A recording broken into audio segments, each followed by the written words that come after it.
குங்குமப்பூ பால் குடிப்பதால் உடலில் ஏற்படக்கூடிய மாற்றங்கள்.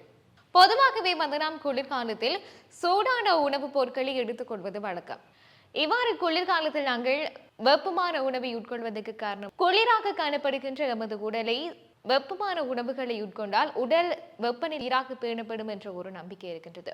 ஆனால் இதற்கு குங்குமப்பூ பால் என்று சிறந்த வழிமுறையாக கருதப்படுகின்றது.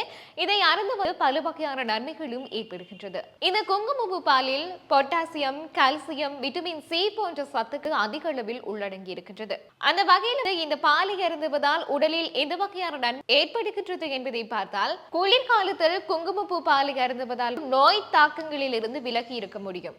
சருமத்தை மெருதுவாக வைத்திருக்கவும் அமிலத்தன்மையான பிரச்சனைகளை நீக்குவதற்கும் இந்த குங்குமப்பூ பால் பெரிதும் உதவியாக இருக்கின்றது.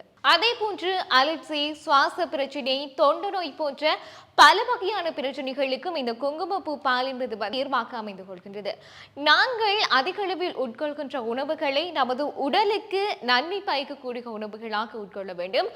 ஆனால் நாங்கள் இதை விரும்புகின்றோம் என்றால் உடலுக்கு எந்த வகையில் தீங்கை அதிக அளவில் ஏற்படுத்துகின்றதோ நாங்கள் அதைத்தான் நாடி செல்கின்றோம். அவ்வாறு இல்லாமல் நமது உடலுக்கு எந்த உணவுகள் ஆரோக்கியத்தை வழங்குகின்றது, எந்தெந்த வகையான நோய்களை தீர்க்கின்றது என்பதை நாங்கள் அறிந்தால் அதற்கு ஏற்ற உணவுகளை எடுத்துக்கொள்ள முடியும்.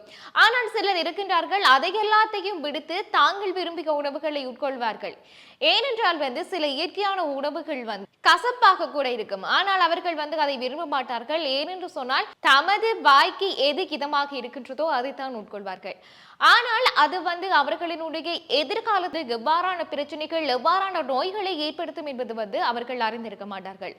அதனால் தான் நாங்கள் இயற்கையான உணவுகளை சிறந்த முறையில் தயாரித்து அதனை ஒழுங்கு முறையில், அதாவது அதனுடைய சில உணவுகள் இருக்கின்றன இரவு வேளையில் உட்கொள்ளக்கூடாது. சில உணவுகளை காய்கறி தோட்டத்திலே நாங்கள் அதிகாலையில் தான் அதனை பறித்துக் கொள்ள வேண்டும். இவ்வாறான ஒழுங்குமுறைகள் எல்லாம் நமது முன்னோர்கள் எதற்கு உருவாக்கி இருக்கின்றார்கள் என்றால், அவர்களுக்கு அந்த காலகட்டத்தில் இது தொடர்பான விஞ்ஞான ரீதியான அறிவு இருந்திருக்காது. ஆனால் அவர்களை அது அனுபவ ரீதியாகத்தான் தெரிவித்திருப்பார்கள். ஆனால் நாங்கள் இன்று தொழில்நுட்பம் எல்லாமே வளர்ந்தும் எங்களுடைய செயற்பாடுகளை நாங்கள் எமக்கு எதிராகத்தான் நாங்கள் மேற்கொள்கின்றோம்.